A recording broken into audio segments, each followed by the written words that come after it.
verse sa oras na ito, yung sa Roma 12 verse 9 hanggang 10. Sabi po dito, maging tunay ang inyong pagmamahalan, kasuklaman ninyo ang masama at pakaibigin ng mabuti. Magmahalan kayo bilang tunay na magkakapatid at pahalagahan ninyo ang iba ng higit sa pagpapahalaga nila sa inyo. Yan. Sa verse po ito, magatan ko po itong love rule of order. Yan. Alituntunin ng kaayusan ng pag-ibig.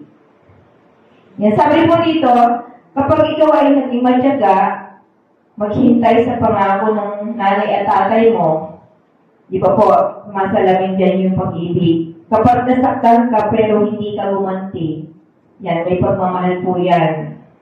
Kapag nagmamata sa'yo pero nagpapakumbaba ka, dyan po yung ng pag-ibig. Kapag hindi niya na-appreciate yung ginawa mo pero never ko siyang sinisi, yan po yung mga isa lamang sa mga na mayroon tayong pagmamahal o pag-ibig. Yan. Ano nga ba ang ilan sa mga rule of order ng pag-ibig, ng love? Una po, the first love rule of order, be truthful. Yan. Maging tunay ang inyong pagmamahalan. Maraming relasyon ang nasira. Patuloy na hindi naaayos dahil sa hindi pagiging tapat at tunay. Amen po ba? Gaya ng kasabihan, ang pagsasabi ng tapat ay pagsasama ng maluwal. Ito ay totoo, hindi lamang sa magkakaibigan o sa mag-asawa, kundi sa lahat ng uri ng relasyon sa ating buhay. Kapag tayo po hindi naging matapat, never pong magiging masaya tayo. Ang pangalawa po naman, the second rule of order, love of order, is a single-minded. Yan. Sabi po dito, kasuklaman ninyo ang masama at pakaibigin ang mabuti. Yan. Ang pagiging single-minded ay ang pagyakap sa mabuti o pagpapakasal sa kabutihan o maging bahagi ng ating buhay ang kabutihan. Yan po. Kaya nga, upang magkaroon ng kaayusan sa buhay, mahalin lamang natin ang kabutihan at itakwil ang kasamaan. Yan. Kapag po namayani sa atin na ang mahalin lamang natin yung kabutihan, itakwil na natin yung kasamaan. Yan po yung nayon sa ating, sabi na, rule of love. Dapat po maging single-minded tayo. Una po, maging be truthful at maging single-minded. Yan. Ang pangatlo po, the third level rule of order, be accommodating. Yan, sabi nga po dito, magmahalan kayo bilang tunay na magkakapatid, sabi po sa verse 10. Magturingan ang bawat isa bilang bahagi ng iisang pamilya. Ang mga may pagmamahal sa isa't isa ay hindi itinuturing na iba ang kanyang kapwa. Amen po ba?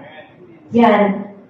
Mananampalataya kundi isa ng bahagi ng mas malawak na pamilya. Yan, hindi po tayo namimili ng mamahalin lang natin. Kundi, yung iba, mahalin din po natin. Hindi lang yung gusto natin o pipiliin natin. Yan, dapat po, be accommodating. Yan, sabi po ito po yung pang-apat, the fourth love's rule of order, be competitive. Yan. Sabi din po sa 10, verse 10, pahalagahan ninyo ang iba ng higit sa pagpapahalaga nila sa inyo. Yan, di ba po tayo, kapag tayo ay nagpahalaga sa sarili natin, lagi gusto natin, lagi tayo lamang. Dapat po pala, yung pagmamahal na ibibigay natin sa iba, mas higit pa doon sa atin. Kung ano pagpahalaga natin sa sarili, dapat mas higit pa. Ang pagiging competitive ay hindi masama kung ang layunin ay upang higitan ang kakayanan, hindi upang sumikat. Yan. Di ba po minsan iba po kasi yung higitan para sumikat. Higitan para mas magiging, yung layo natin ay upang itama o yung pagmamalasakit natin para sa iba. Iba po kasi yung ang layunin upang higitan, upang sumikat. Ang kakayan, hindi upang ipadama ang pagmamalasakit sa iba. Yan. Hihigitan po natin sila upang ipadama yung pagmamalasakit. Hindi po yung higitan natin, ang pagmamahal, na para lang tayo sumikat. Yan po yung ayaw ng Panginoon. Gusto lang natin na ipadama na yung pagmamahal natin sa iba. There is a spirit-healthy competition. Kapag ang mga mananampalataya ay nagpapahalaga at gumagawa ng higit pa sa pagpapahalaga sa kanilang kapatid sa pananampalataya. Yan. Kapag po tayo nagmahal, kailangan po mas pahalagahan natin yung iba. Amen po ba? Yan. Yan po yung mga rules ng order ng pag-ibig. Yan. Kailangan po maging be truthful, be a single-minded, be accommodating, at be competitive. Yan po yung mga rules lang na ng iba na, hindi po, mas marami pa po yan, pero yan lang po yung na binigay ng Lord sa araw na ito, kung paano tayo pahalaga natin ang ano ba yung pagmamahal.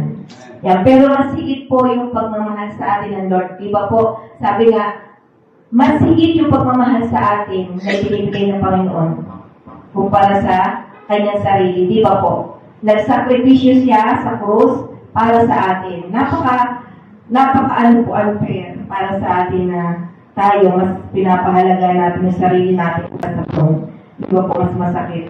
Yan po yung sabi ng Lord na mas higit na pahalaga natin yung ating kapwa. May natutunan po ba tayo?